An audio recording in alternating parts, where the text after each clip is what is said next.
জালসায় যাবো আর চটপটি খাবো না তা কোনদিন হয় নাকি? টেকা নাই না দরকার দোকানদারের কাছ থেকে বাকি করে খাবো। তাও চটপটি খাওয়া বাদ দেবো না। হ্যালো এভরিওয়ান কি অবস্থা সবার? আশা করি সবাই ভালো আছেন। ইনশাআল্লাহ আপনাদের দোয়া ভালোবাসায় আমি অনেক ভালো আছি। আজকে আপনাদের মাঝে ছোট্ট একটা ব্লগ নিয়ে হাজির হলাম। ব্লগের মধ্যে দেখাবো আসলে চটপটি কিভাবে বানায় আর কি কারণে এত টেস্ট হয়। তো সেগুলাই জানানোর জন্য ভিডিওটা বানানো। তো ১ম এই দেখতেছি শরীফ ৩ টা বাটিতে ৩ প্লেট চটপটি নিল। আর হচ্ছে বিশেষ করে আমরা মানুষও কিন্তু ৩ জনই ছিলাম। এই কারণে অর্ডার ৩ টারই দিছি। যদি আপনাদের ২-১ জনের সাথে দেখা হইতো তাহলে হয়তো আপনাদেরও খাওয়াইতাম।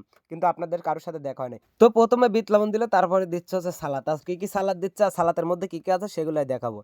ক্যামেরাটা একটু আগায় নিয়ে দেখে যে এখানে শসা আছে, মরিচ আছে, ধনিয়া পাতা আছে আরো অনেক কিছু। তো যেহেতু নাম জানি না আর কিছু বললাম না। এবার দেখতেছি নিমকি দিচ্ছে। নিমকির মধ্যে শুধু নিমকি আছে অন্য কিছু নাই। এবার নিমকি দেওয়ার পরে আরো কিছু হয়তো দিবে। তারপর দেখি যে আবার ডিম দেওয়ার জন্য আবার পোস্ট লিখছে। ও বাবা এখন দেখি ডিমও দিচ্ছে। ডিম ছাড়া আরো অনেক কিছু দেয়। তারপরে দেখলাম যে ৩ টা বাটিতে সমান যে কুচি করে কাটি সেই সুন্দর হচ্ছে হাঁসের ডিম দিলে। একটা ধরলে আবার কাটি আবার দিচ্ছে। আসলে চটপটির মধ্যে এত কিছু দেয় এইজন্য কিন্তু চটপটিটা বেশ স্বাদ লাগে। তো তারপর দেখতেছি আবারও ঝাঁকা মনে হচ্ছে এগুলা সর্ষের তেল দিচ্ছে। পরে দেখি যে না সর্ষের তেল নাই, এগুলা হচ্ছে টক।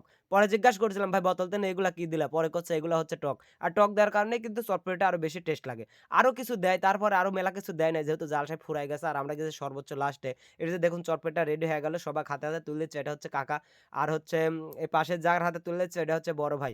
পরে আমি দোকানদারকে বলতেছি একটু ধরে রাখেন আগে রিভিউটা দেখি কিরকম হয়। আসলে দেখি যে চটপটির ক্যামেরাটা কাছে আগিলে যা দেয় চটপটির কালারটা কিন্তু সেই কালার দিছে। তো যাই হোক ডিমগুলি কিন্তু ভাসে উঠছে। তারপরে কইলাম সবগুলো কইলাম বয় তারপরে আমি বসতেছি। যেহেতু এখানে কাকা আছে, বড় ভাই আছে তারপরে আমিও বসলাম। বসার পর খাওয়া-দাওয়া দেখি ওরে বাবা রে বাবা!